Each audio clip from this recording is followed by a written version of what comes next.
Welcome to Private Club Radio, your weekly source for industry education, news and discussion. Broadcasting from Tampa, Florida, ladies and gentlemen, here is your host, Gabriel Aloisi. 50,000 listeners. How cool is that? We finally hit the 50,000 unique listener mark here on Private Club Radio. It's all because of you. I appreciate you guys coming every single week to listen to this show and to share it with your friends. With only 6,500, 7,000 or so clubs in the entire world, that means more than 7 people per club out there has listened to this show. So that is super cool. Thank you so much for spending some time with me here every week on Private Club Radio. You're going to enjoy this week as well, because we're going to be chatting with Mike Morin of Club Benchmarking. Mike has a really interesting background, which we're going to get into. But in addition to that, he and the team at Club Benchmarking are running right now a employee satisfaction survey, and he's going to share some really intriguing results with us on today's episode. Some things you probably would not have guessed as an employer, as a manager, about what your employees actually want. And later on in the show, we're going to be chatting with Norm Spitzig of Master Club Advisors. We're going to be talking about our upcoming educational sessions that Norm and I are giving at the New Jersey Club Managers Association on October 2nd, as well as the Club Managers Association of Europe conference that's happening at the end of November in Marbella, Spain. That's going to be a lot of fun. But Norm's going to be on here talking about capital improvement projects, what to look out for, some pitfalls to avoid, and some of his best tips on the next capital improvement project that you'll go undertaking at your club. Stay tuned for that one. Mike from Club Benchmarking joins us in just a moment. Want to learn Gabe's secrets for social media success? He's sharing his best tips and little-known hacks to develop and close more membership prospects online. And best of all, it's 100% free for Private Club Radio listeners. To join him on the next social media masterclass, sign up at privateclubradio.com/social. My next guest is Mike Morin. He's part of the Club Benchmarking team, specializing in research and solutions related to human resources. Mike's got various experience up and down the East Coast at private clubs in all sorts of positions. Now he's brought his talents to Club Benchmarking. And today we're going to talk to Mike about a current survey that Club Benchmarking is conducting. Mike, can you tell us a little bit about the survey that you guys have going on right now? Absolutely. Hi, Gabe. Thank you for having me, by the way. Here at Club Benchmarking and myself, we are very excited and also love what you do with the show. So happy to be a guest on Thank you. And have this opportunity. Appreciate it. But one of our new research initiatives and solutions here at Club Benchmarking is our employee engagement and management surveys. So it's a great tool that our new CEO, Jim Butler, who was the general manager at Gray Oaks for about 20 years, we got our heads together and thought what an impactful and great resource for clubs to use, especially incoming managers too, if they were to get to a new job and looking to get a great gauge on their employees going forward. So this is an awesome solution that we've put together. It's a quick 3 to 5 minute survey that goes out to employees and managers with two different surveys for them, something that we completely administer here in-house. So hopefully reducing the amount of work that the club or the HR manager has to do on the front to hopefully less than 5 hours, and we take the brunt of the work. But it's a great resource that we've been working with various clubs, and it's been a fun experience to learn different areas, because I'm sure we'll get into it, but there's an extreme lack of research and this initiative in the club industry. Yeah. When was the last research of this kind conducted, Mike? So when we initially started looking into employee engagement, we were doing a bunch of stuff through Jim's PhD that he has with Iowa State. So the the resources they have and using Google Scholar. And there really is no research done in the club industry. Everything you come across is either in the hotel industry, maybe restaurants. Marriott does an awesome job with what they do, but nothing in the club industry. And also speaking with other HR managers and directors, a lot of them use maybe Gallup, which is an awesome resource for human resource articles and information, or they've used Washington Post or SurveyMonkey or whatnot. So really no club industry surveys that provide you with apples to apples benchmarks and context. Yeah, it sounds like it's extremely needed and a good time to be doing it for sure. I know it's expensive when a club has turnover, right? So I know you can actually quantify that in a way. Can you tell us a little bit about that?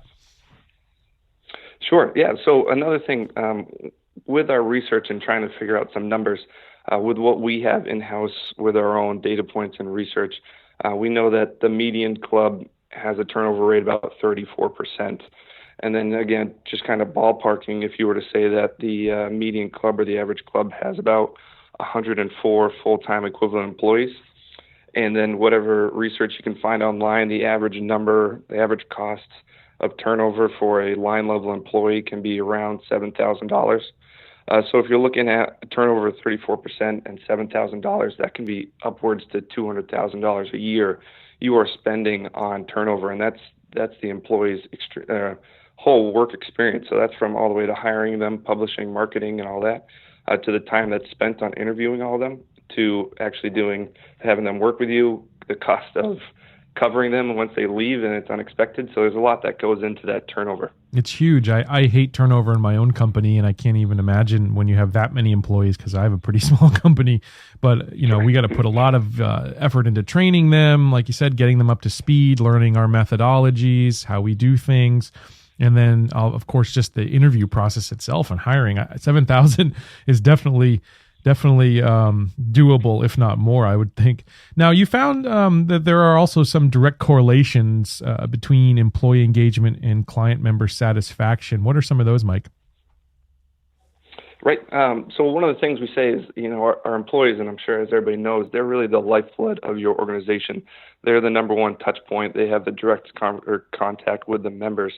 And if you've gone to any club or any restaurant or whatnot, having a person that is extremely engaged, knowledgeable, and friendly alters and changes the whole experience all around.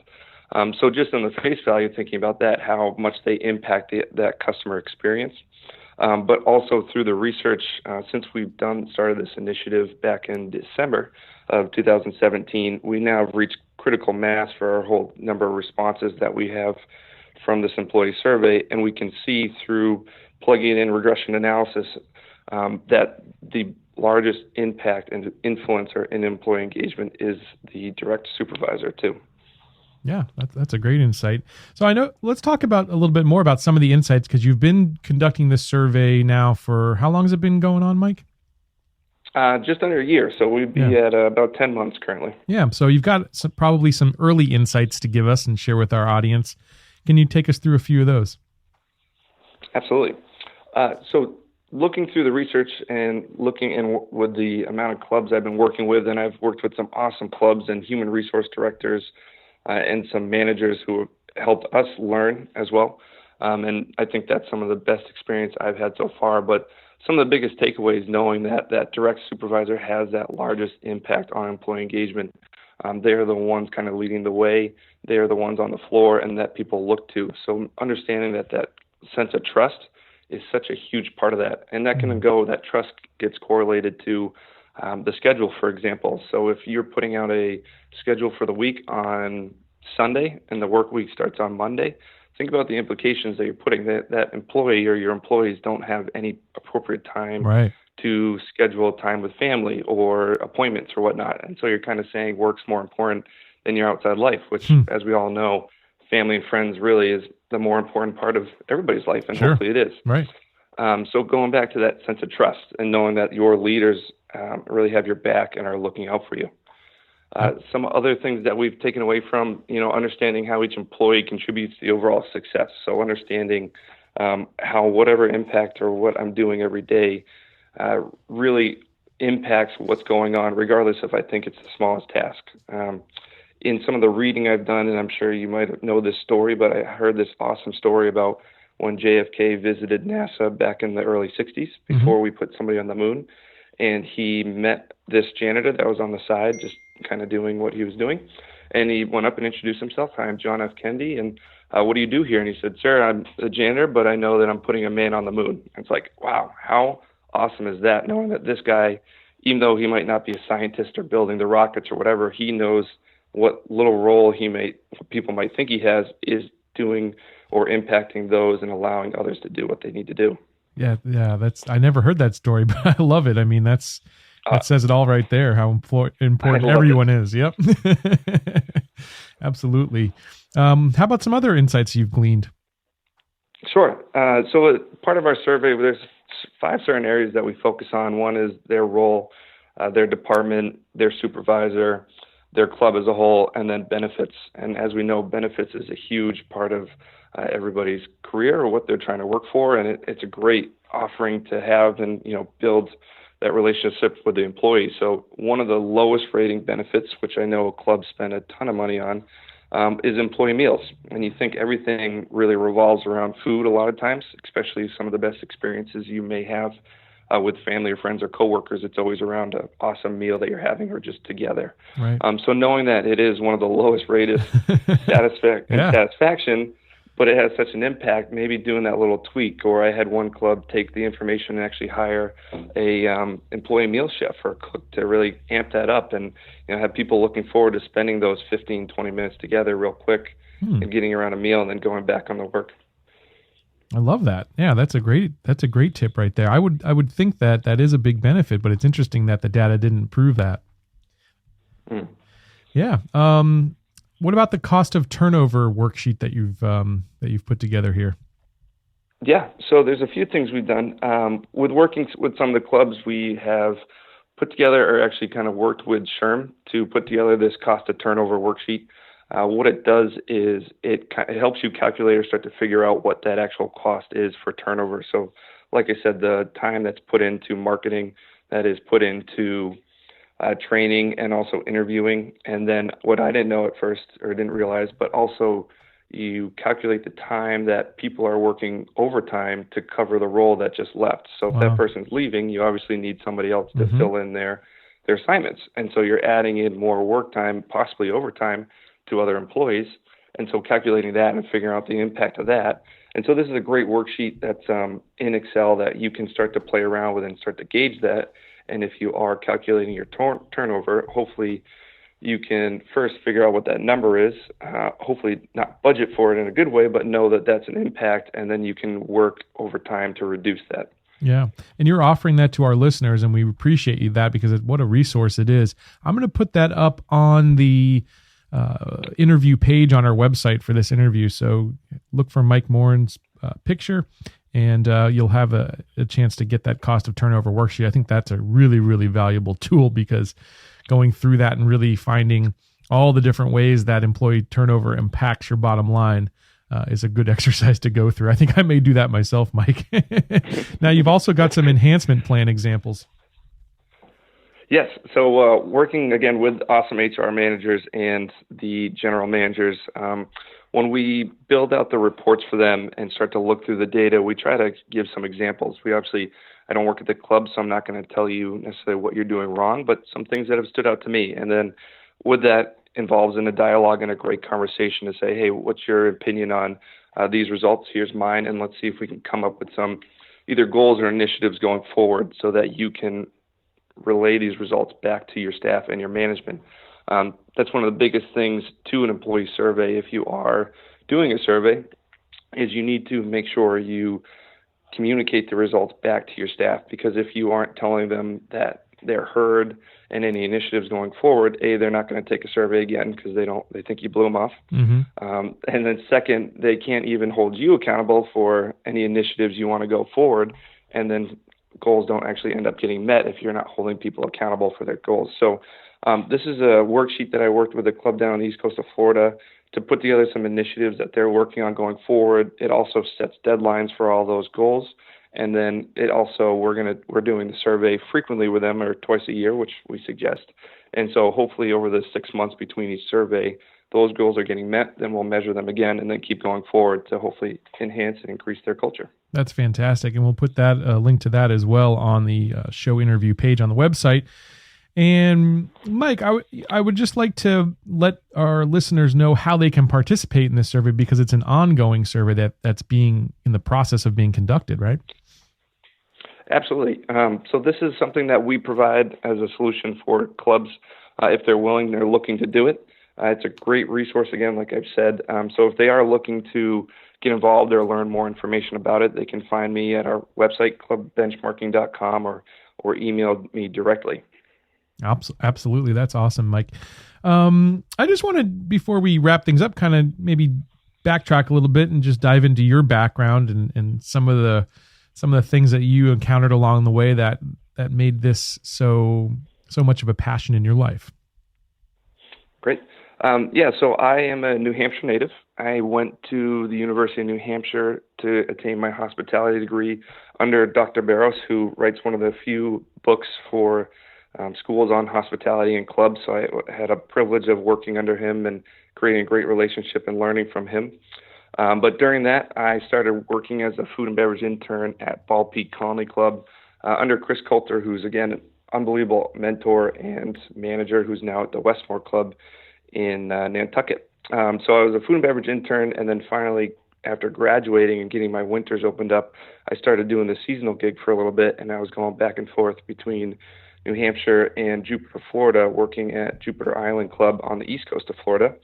And then after spending a few seasons doing that, Jupiter offered me a full-time position as a food and beverage manager, and had an awesome time going down there. It was fun. I loved the club. I loved the area, and I had a great Michael Flau was an awesome manager and mentor as well. And then after doing about 3 years down in Florida, I wanted to mix it up a little bit and get some different experience, because I believe that's probably one of the best ways to grow in hospitality, or at least in clubs. So I started working at a city club right here in downtown Boston, which had unbelievable views. It was on the 32nd floor. Nice. Of a skyscraper. Yeah, it was awesome. So got to work for the city club for a while, which is mainly focused on food and beverage, and it's a whole different animal than the country clubs. And then ultimately got this awesome opportunity to join Club Benchmarking, and I've been here for about a year or so. Yeah, so I'm sure in all those positions you saw the importance that the actual staff has on the membership. Can you expound upon that and why it's so important to members that they have a consistent staff to know their name and, be there for them? Yes. And I was going to say, my first experience to all that too was really under Chris Coulter, who was the GM at the time at Bald Peak Colony Club. His energy and his motivation, he really came in, and day one was helping us move into our dorm, or he was, he knew everybody's name. He asked everybody, what's one thing you want to accomplish this summer, and how can I do that for you? So he really understood the investment that you need to make in your employees, because if they are happy, it's ultimately going to come out in their level of service, and they're going to be more passionate. And that's really what helped define me as a manager and influence my passion towards clubs. Seeing how great he was and smiley and energetic, but also providing some of the best service, it only influenced all of us to want to match that level of degree. So that was really my first exposure to it. And then also doing the seasonal gig and working with primarily H-2B visa employees, you get such a wide background of awesome people to learn from, and knowing that all of them expect different, or they all have different opinions, and they have different work ethics, styles, and all that. So being able to try to understand that and influence them as a manager to go above and beyond, and also work together with the different ethnicities. There's definitely some conflict sometimes too. Mm-hmm. So being able to take what I've learned under Chris Coulter, and then also getting to know people and understanding their way and work ethic, and then hopefully influencing them to have that same passion and be that example for them, being out on the floor, and if something's not getting done, I'll run out and wipe the table down. And it's like they would want to match that, or hopefully not, go ahead and beyond and make sure I wasn't the one doing it as their manager. Right. But seeing that passion come through, and then also knowing how easy it is to to learn somebody's drink or to figure out their family, or just take little notes. Every time I was walking around on the floor and somebody had asked me a question or said, hey, a member had a question, they would bring me over to the table, and then the next day at pre-meal, I would actually tell all the staff, hey, this was questions that was asked of me yesterday. I want you to all, write this down or take this down. I'm happy to answer them, but if you know the answers as well, it makes you look better, it makes us all look better, and it educates you as well. I love that. That's a fantastic tip. Yeah. Yeah, and it was also I'd open it up and say, hey, what else have you learned? And if it's a restaurant that's along a par 3, and telling them this is the 8th hole, it's a par 3, it's 175 yards, yada, yada, yada. There's such and such got a hole in one. Tiny little details like that are so easy to do and influence the members in such a way to create that great experience. There's actually, I probably still talk to numerous members from all the clubs I worked at that are just such friendly people, and stay in contact or getting Christmas cards from them. Wow. Awesome. That's incredible. I mean, that's, you can't put a price tag on that. So we talk about maybe the average employee turnover costing a club $7,000 in bottom line, but you can't put a price tag on that connection that they have with the members. And that's why I thought this was so important. And I wanted to bring you on the show to talk about this survey. And I hope a lot of clubs get on board. Mike, one more time, give us your contact information in case people want to reach out to you. Sure. Yep. So you can reach me at clubbenchmarking.com, or my email is MMORIN, as in Nancy, at clubbenchmarking.com. Or you can call the office at 617-830-2570. Fantastic, Mike. I hope a lot of people do that very soon. Thank you so much for being here with me today on Private Club Radio, man. Thank you for the opportunity. This was great. And now, it's time for your monthly masterclass presented by Master Club Advisors. My next guest is Norm Spitzik. He is the founding principal partner of Master Club Advisors. Norm, how are you today, man? I'm fantastic. It's always good to talk, Gabe. You know that. Yes. So I'm excited that we're going to be speaking in a couple places upcoming. We're going to New Jersey and then Marbella, Spain. So tell folks about what they'll be in for. Well, we are. We're kind of turns out we're on the docket in a couple places. To refresh the reader's mind, you and I came up with the brainchild that, from different perspectives, me being a baby boomer and you being a cussed millennial. I say cussed because you're just barely qualified. Right. I'm trying to give you a little older than you think. Gotta feel young, though. You and I, that's right. Well, so do I. But anyway, we thought maybe we could compare and contrast and give some people some ideas about what's going on in marketing in the club for different generations and things that are common to all generations. So when we go to New Jersey, we'll be there early October, and you and I are presenting our program, which we've given in the past already, and we've worked on fine-tuning it, so I think it's going to be pretty good. And if we have any New Jersey club managers listening, I hope you'll sign up. We're really looking forward to attending. October 2nd, and at Morris County Golf Club it is, I believe, right? That is right. I'm glad you remembered that. I should have had that in front of me. But we'll meet there, and we'll hopefully do a good job and get people to come back. I really like the New Jersey chapter people. I've been there several times, and they always treat me great. And then you and I are going to Spain in November for the CMAE, the Club Managers Association of Europe annual conference, and I'm really excited about that. Toby Johansson is the executive director, and I've known him for a long time. When he was in Sweden, I toured with him for about a week, and we went to 4 or 5 venues and gave a presentation to people around the country and got to know him. And now in his new role, he asked both of us to go and talk there. So we're going to be spending more time together than that we have in a long time. I'm looking forward to it. I'm really looking forward to it. It's going to be a new talk I have never given before, which is sort of the future of the private club industry. Just interviewing folks on this show and hearing from folks like you and the amazing guests we've had, I think I have a pretty unique perspective about where this industry is going. And you're going to be talking about marketing trends. I am. I'm going to talk a little bit about kind of what I see the future and how people are marketing to attract and retain quality new members. You've heard me say this before, but I think this is really true that, up until 15 years ago, people in clubs just sort of sat back and sat around the room and expected people to magically appear and join their club. And, those days are over. There are a few clubs like that where people line up to join, but you really have to understand what your club's about and, what the members really want and be attentive to it, or people are going to go elsewhere. There are so many options today. So I'm going to have, I hope, a nice facilitated discussion with several people there. And in addition, I've had 3 or 4 people who want to sit down and chat about the topic that we just mentioned. And so it'll be fun. I'm looking forward to it. Yeah, it's going to be a lot of fun. I can't wait for that. Now, we always take requests from our listeners on this show on topics that they want to hear.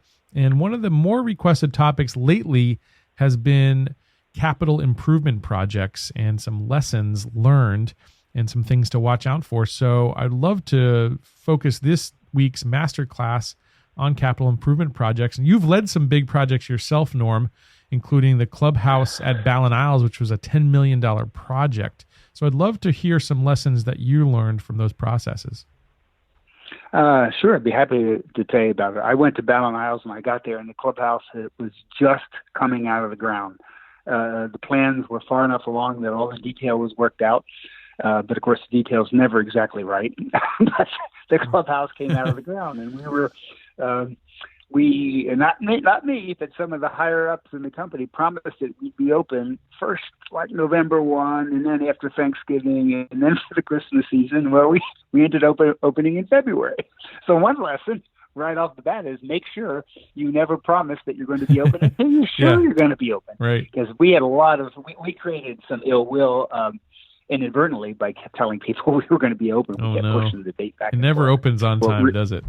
No, it never opens on time. And we actually, it was funny, but we got it open, and it was, it worked out well. So there's obviously one thing that I didn't even think of, but please make sure that you know when you're going to do it, build in some soft time. Right.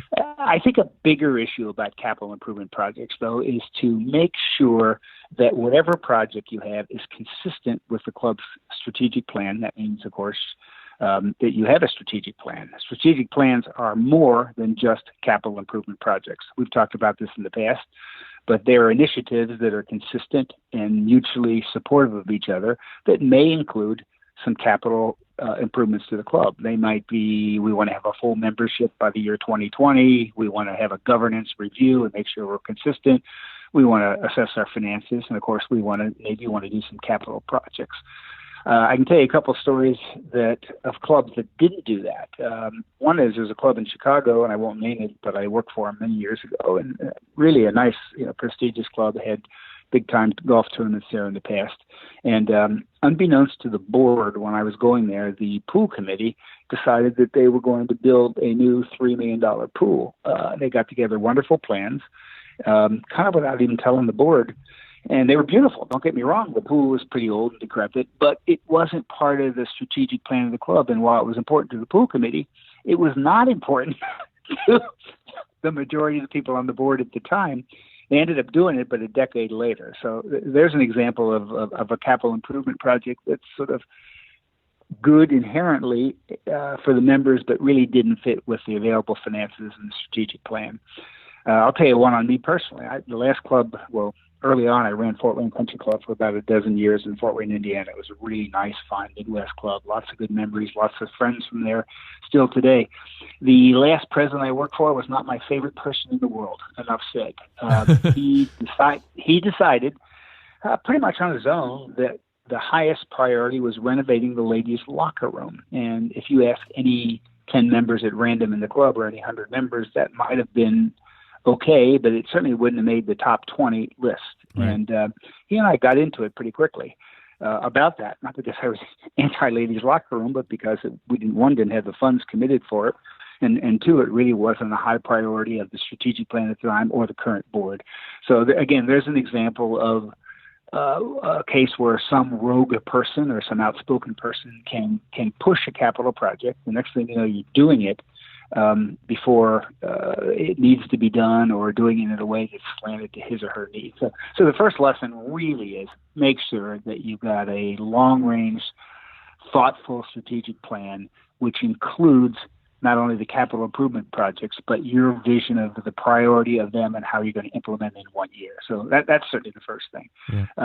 Having said that, though, once you embark upon a capital improvement project that fits with the plan and it's part of the available finances, you've got a budgeting plan to pay for it and all those kinds of things. I've seen clubs fail because they haven't put the right people on the committee. You've got to put people on who are fair, impartial, thoughtful, have some expertise in the area, who just want to see what's best for the overall club, not somebody who's kind of off on a tangent. It's also good to have somebody on the capital improvement committee who is what I would call a champion.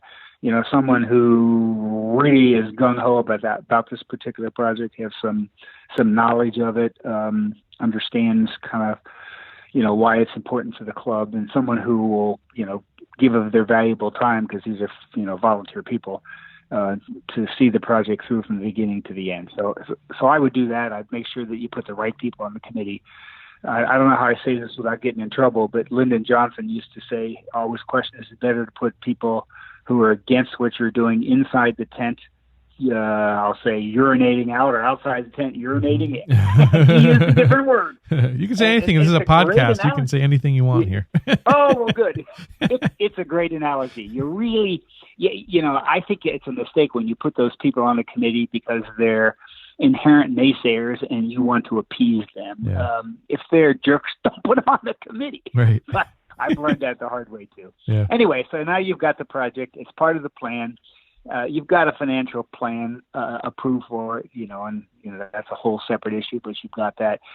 You've defined kind of the scope, and then now it's really down to the nitty gritty to plan and design what you're going to do. And by planning, I mean you hire somebody. If you're doing, for instance, room remodeling or room addition or something, you hire an architect who knows what he's doing.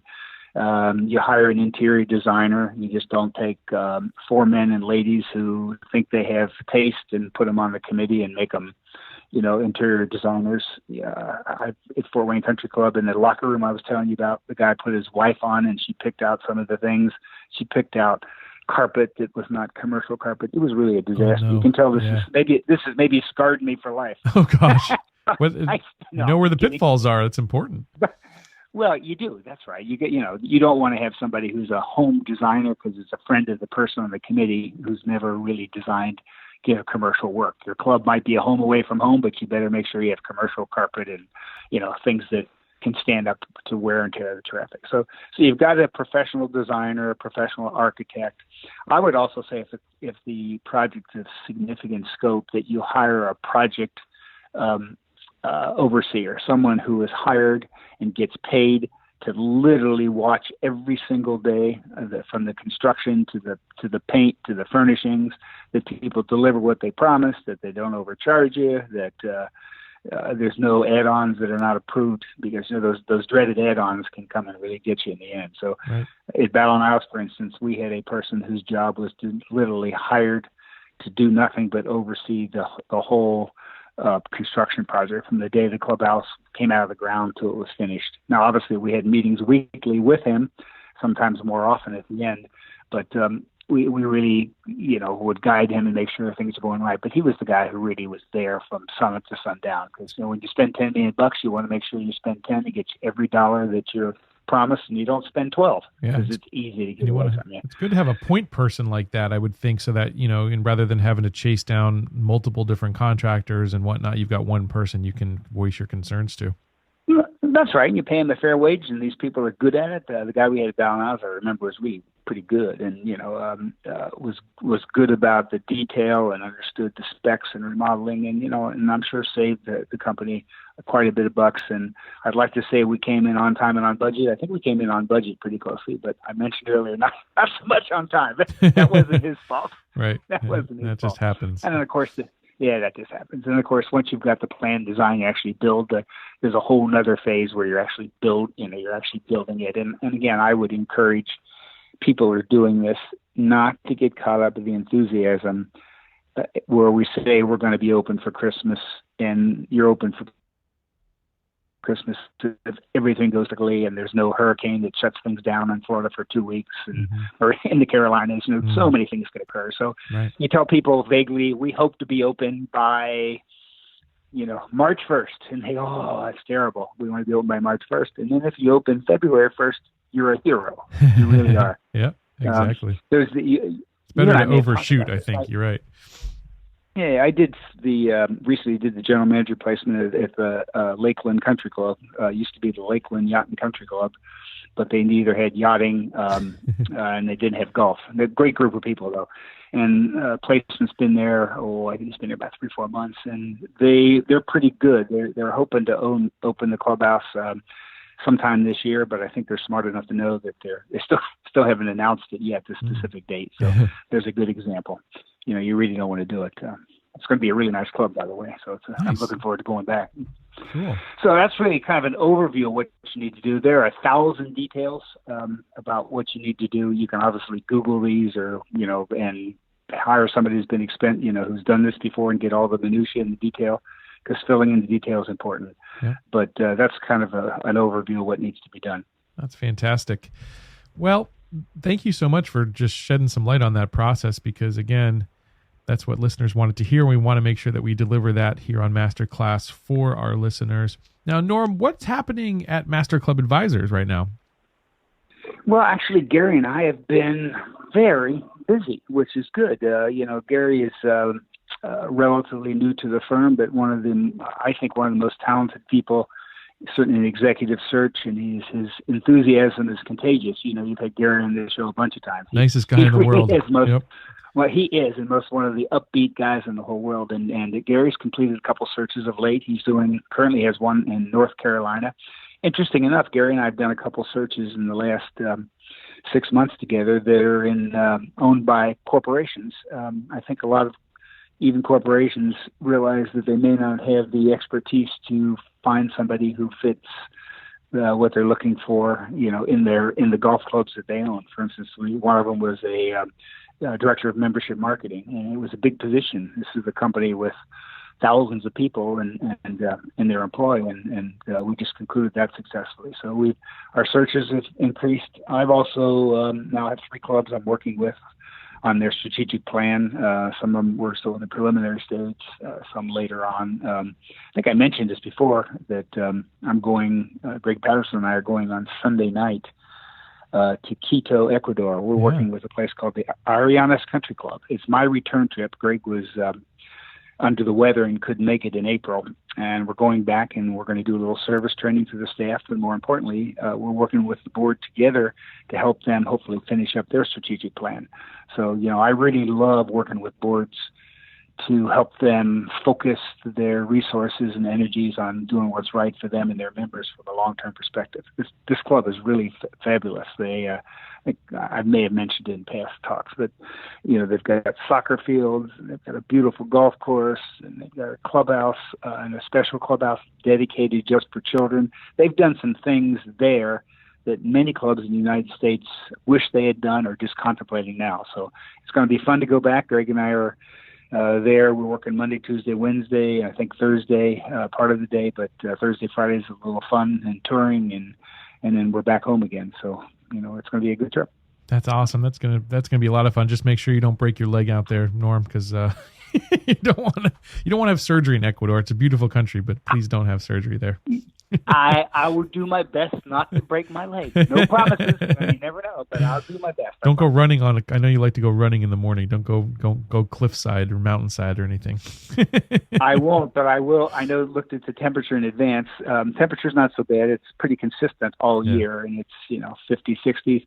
But last time I was there, I was gasping, because when you're running at 10,000 feet, it's pretty tough. Exactly. But it's fun. I'll give it a shot. That's awesome. Norm, thank you so much for lending your expertise here on another edition of Masterclass presented by Master Club Advisors. We'll talk to you next month. Okay. Thanks a lot. Bye, Dave.